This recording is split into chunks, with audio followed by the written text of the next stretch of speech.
আমরা তিন ভাই তিন ভাগে কোরবানি দেই, এক ভাইয়ের অবস্থা ভালো তাই সে বেশিরভাগ টাকা দেয় আর আমরা অল্প কিছু পরিমাণ শরিক হই, তাহলে কি আমাদের কোরবানি আদায় হবে কিনা? এটা একটা গুরুত্বপূর্ণ প্রশ্ন।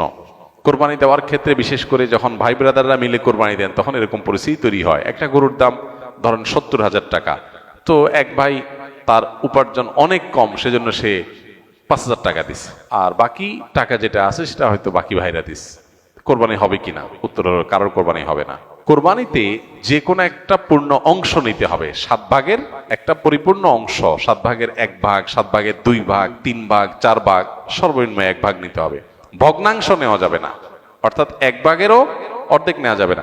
2 ভাই মিলে 1 ভাগ নিছে, হবে না, তখন সেটা গোস্ত খাওয়া হবে। পশু জবাই হয়ে গেছে সহি পদ্ধতিতে, গোস্ত খাওয়া হবে, কিন্তু কোরবানি হবে না। কোরবানি বিশুদ্ধ হইতে হলে প্রত্যেককে পূর্ণাঙ্গ একটা ভাগ নিতে হবে। হ্যাঁ, এখন এমন হতে পারে যে এক ভাইকে আল্লাহ আর্থিক সচ্ছলতা দিয়েছেন, বাকিদেরকে দেন নাই, তো কি হবে? তখন সচ্ছল যিনি, তিনি তার পক্ষ থেকে কোরবানি দিয়ে বাকি সবাইকে সবার পক্ষ থেকে দিবেন, যে ঠিক আছে তোমার পক্ষ থেকে একটা শেয়ার, তুমি টাকা দিলা না, আমি তোমারটা দিয়ে দিলাম, এটা হতে পারে। অথবা আরেকটা হতে পারে যে ঠিক আছে তুমি অল্প টাকা কামাই করছো, মাত্র 5,000 টাকা আছে, তুমি টাকা না দিলে তোমার কাছে ভালো লাগতেছে না, তুমি টাকা দিলে তোমার কাছে খুশি হবে, তো সেক্ষেত্রে 5,000 টাকা তুমি আমাকে দিয়ে দাও, এটা কোরবানির শেয়ার না। আমি কোরবানিতে এটা লাগাবো সেটা ভিন্ন বিষয়, বাট তুমি শেয়ার হিসাবে দিলে না, এটা হতে পারে। প্রবাসীরা অনেকে একটা কাজ করে, বিশেষ করে মিডিল ইস্টে যারা থাকে, অনেক প্রবাসীরা কোরবানি ঈদের দিন নিজেরা একটা ছাগল জবাই করে, তো রুমে 5 জন থাকে, এখন 5 জন মিলে একটা ছাগল জবাই করলে ওই ছাগলের টাকা তারা ভাগ করে। এই যে এক ছাগলে কয়জন শরিক হইতে পারবে, কয়জন কোরবানি দিতে পারবে? একজন, ভগ্নাংশ দেওয়া যাবে না। তাহলে একজন কোরবানি দিলে রুমের যে কোনো একজন কোরবানি দিবে, তো বাকি 4 জন তারা কি বসে বসে খাবে? গোস্ত তো সবাই খাবে, তো এই জন্য তারা 5 জন মিলে ভাগ করে টাকা দেয়।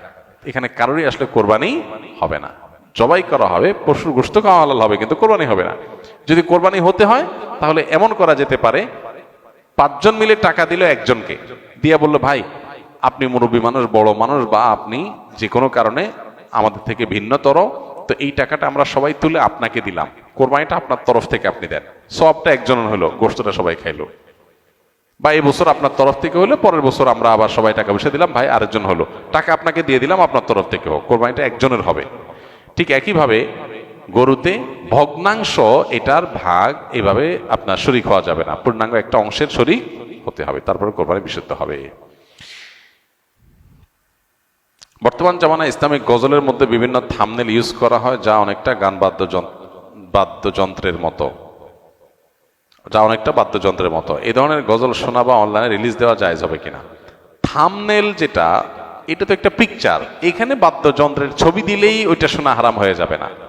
যদি ইসলামী গজল বা গানের কথাগুলোর ব্যাকগ্রাউন্ড সাউন্ডের মধ্যে যদি কোনো মিউজিক থাকে, মিউজিক বাজে সূক্ষ্মভাবে, তাহলে সেটা শোনা না জায়েজ, গুনাহ, শোনা যাবে না। থাম্বনেলের মধ্যে ছবি কি দিছেন না দিছেন, থাম্বনেলে একটা তবলার ছবি দিয়ে দিলেন, কিন্তু ভিতরে প্লে করার পরে ভিডিওটা স্মুথ একদম খালি গলা গাওয়া হয়েছে, সেখানে কোনো মিউজিক্যাল ইনস্ট্রুমেন্ট ব্যবহার করা হয়নি, তো এটা হারাম হবে কেন? মিউজিক শোনা হারাম, মিউজিকের ছবি দেখা কি না, দেখলে হারাম হবে না। বিধায় আপনার থাম্বনেলের ছবি কি আছে না আছে এটার জন্য ভিডিও হারাম হবে না। তবে হ্যাঁ, আজকাল অনেক আপনার গজল, ইসলামী সঙ্গীত বের হয়েছে যেগুলোতে সূক্ষ্মভাবে মিউজিক আছে, আপনি একটু মনোযোগ দিয়ে শুনলে বোঝা যায় যে মিউজিক ব্যবহার করা হয়েছে, সেগুলো শোনা হারাম। এগুলো আপনার খুবই সূক্ষ্মভাবে মানুষকে হারামের দিকে নিয়ে যায়। আমরা হয়তো ইসলামের কথা শুনে, আল্লাহর কথা শুনে, কোরআন হাদিসের কথা শুনে, ভালো কথা শুনে আমরা এগুলোকে শুনি, কিন্তু নিজের অজান্তে আমি হারামে লিপ্ত হয়ে যাচ্ছি। এগুলোর উপর আমাদের সতর্ক থাকতে হবে। ফ্রেশ খালি গলা গাওয়া হয়েছে এবং সেখানে মিউজিকের কোনো ইনস্ট্রুমেন্টের ব্যবহার করা হয় নাই, শুধু সেগুলো আপনি শুনতে পারবেন। আল্লাহ আমাদেরকে আমলের তৌফিক দান করুন।